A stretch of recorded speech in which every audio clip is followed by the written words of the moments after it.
Unfortunately, the churches tend to feed the bipartisan split, with conservative evangelicals aligning with Fox News and mainline Protestants aligning with MSNBC.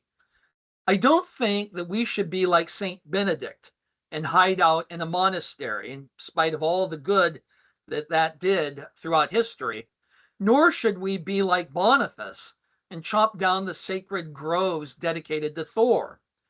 Ironically, despite the semi-Pelagian traits of the Franciscan theology of grace, I think not being like Benedict, not being like Boniface, if there's a medieval saint we should be like, it would be Francis, who as a friar was active in the world to make it a better place. The answer to problematic politics is not more politics. Of course, Christians should engage in public life, but they must engage in it not primarily as disciples per se, but instead as citizens. That is, their identity as disciples incorporates an identity of citizenship. We belong to two kingdoms. The biggest difference Christians can make in public life is establishing congregations as centered not only in word and sacrament, but also conversation and consolation, as Luther put it in the Schmalkald articles. Conversation and consolation are two traits sorely needed in our troubled world today.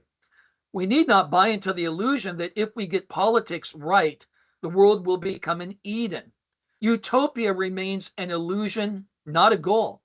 Instead, we need to proclaim Christ and his benefits, where those benefits are not only sacramental, but also communal.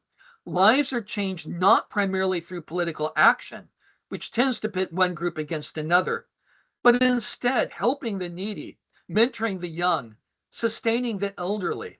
We should never doubt the ability of congregations to shape social life. By practicing conversation and consolation as disciples in the church, we develop the muscle to practice them as citizens.